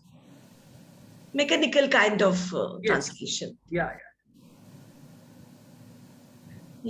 Very important, significant points have been made. In fact, today it was very close to our heart, because these are the domains we actually deal with. But throughout the deliberation, since the first day till the last, the points that have been deliberated are of extreme importance. And although it can be sometimes ambiguous, NEP, a big document, a lot of ambiguity, but it at least, showed us the problems that we are facing in our country, or maybe that our vernacular languages need to be developed, need to be standardized. All these kind of things have come up, which is going to give something good to us. There is no doubt about it. Despite all its, ambiguity, sometimes, like holistic development is being equated. I mean, some of the speakers I found that holistic development, they are saying that it's too much for our students. We are making jack of all trades, master of none. So all these things came up during the course of deliberations, which are of extreme importance. But at the end of the day, we learned a lot. I mean, we learned a lot, and the takeaways are extremely good. I don't know what Dr. Aditi is going to say, but Professor Nalini Thampi, ma'am was there from the first day till the last. Okay. And in fact, it was really a learning experience. Yes, ma'am? Yeah, in fact, Everybody spoke, I mean, whatever topic they deliberated upon was very well thought out. I mean, very well absolutely. presented. I know.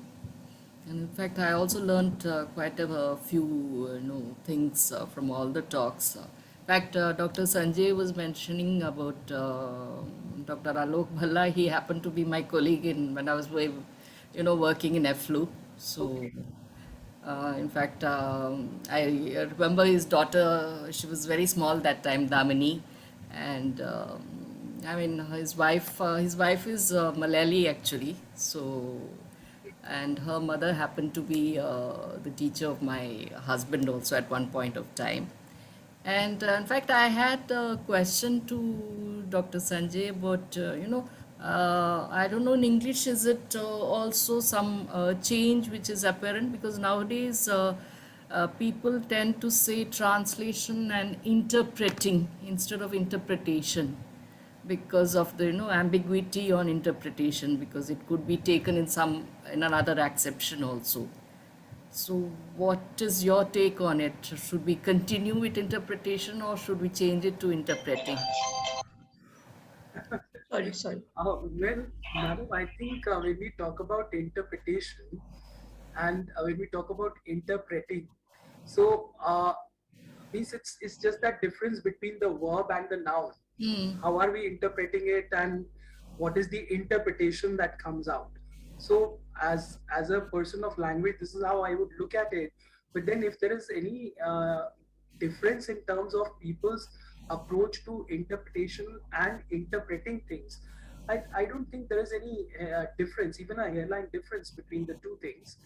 So in terms of interpretation, we just try to see that how uh, subjectively the person is trying to project that thing. Is what is the personal opinion or probably the personal observation that comes out of what the translator has come up with. Because when it comes to translation, it is a kind of true depiction of that particular word to word, or maybe the textual paraphrasing or translation of things. But here it would drift a little apart from that. So here, I think in terms of interpretation, the subjective element comes in more.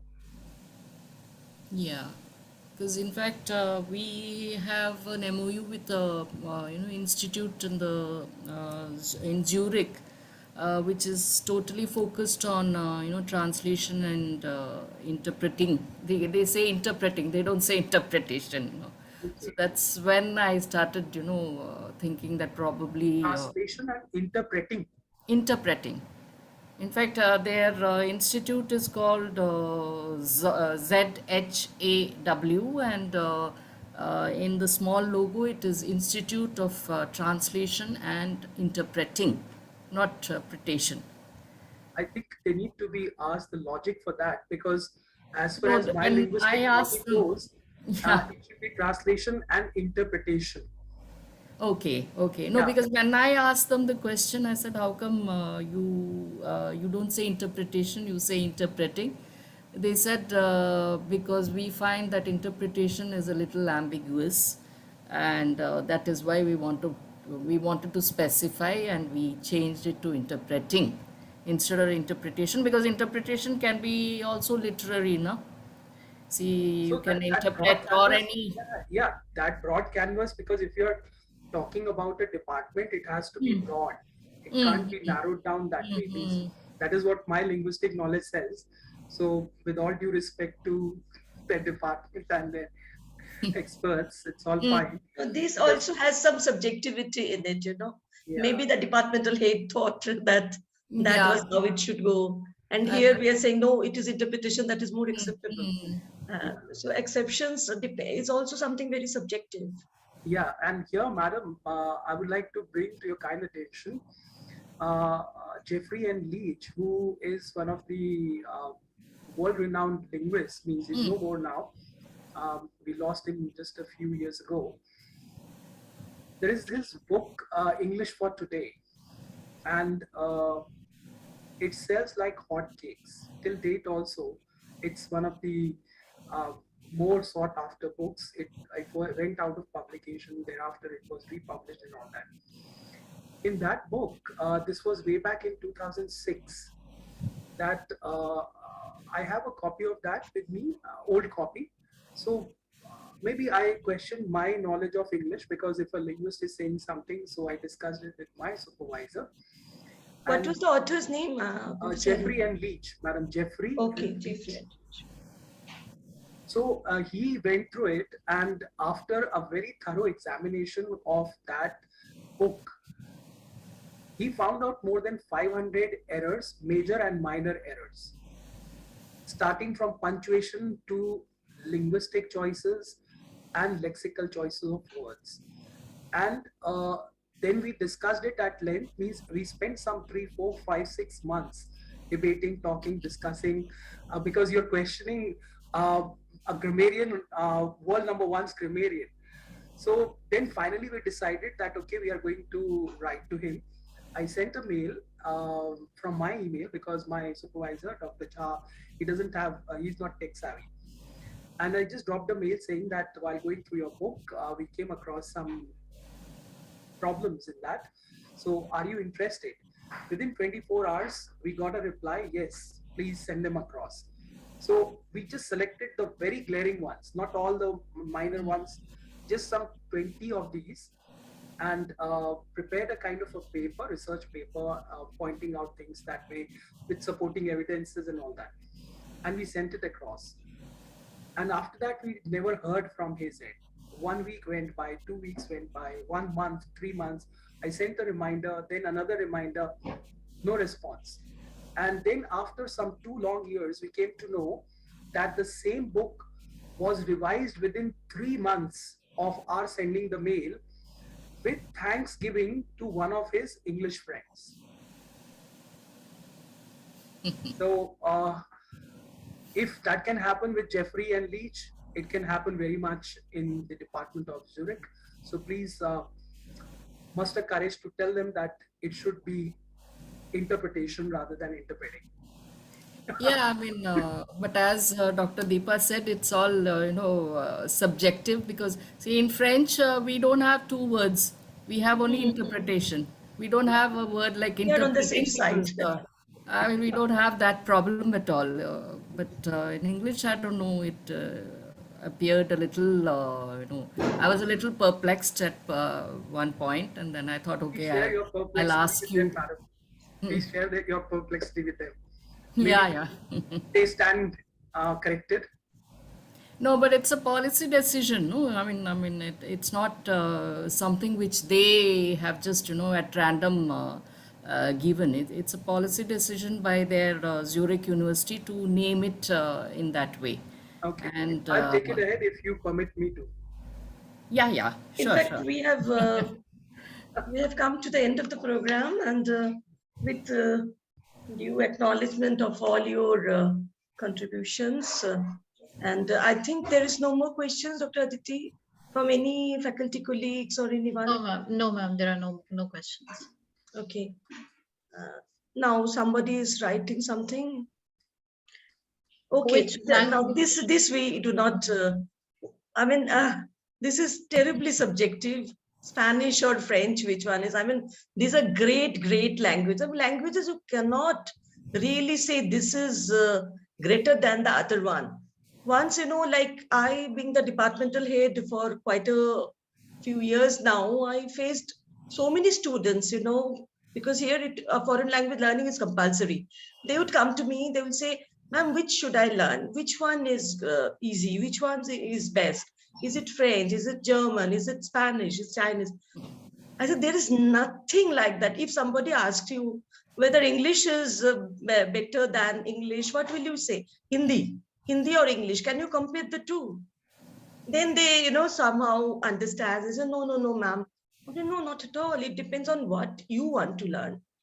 And all languages are good, but provided you are a good student. In fact, I Provided think it's the same person who asked yesterday which language gives the best salary once they join the corporates. I don't know whether it's the same person. I think it is. In fact, I didn't answer that question. You would be surprised to know that it's Persian and Chinese and because there are very few who pass in those exams, and the corporates need badly people who are experts in that language, so they paid the highest in comparison with all the other languages, which is strange. but at the same time, And NEP is excluding Chinese. yeah, That's it's another debate. excluding. We will make another seminar on that.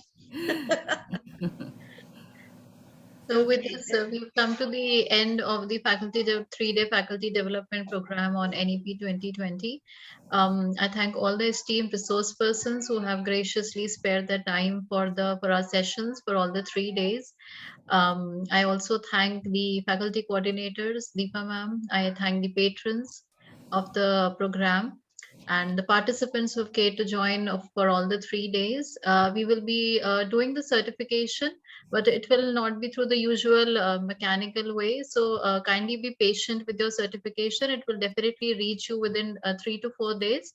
So please be patient, and we will keep you informed about how and where you can find your certificates for the faculty development program. Maybe we can have Ma'am, the emails, all the emails and ma'am, we can get that from the registrations that have been done. So we'll get in touch with the IT team and take care of the certification. okay. Thank you then. Thanks a Thank lot to everyone. Thank Okay. you. Thank you, So, madam. thank you, sir. Thank you, sir. Nice meeting, Madam Thambi. Yeah, same here. So, Puneet, sir, we can close the session. Thank you. Okay, okay.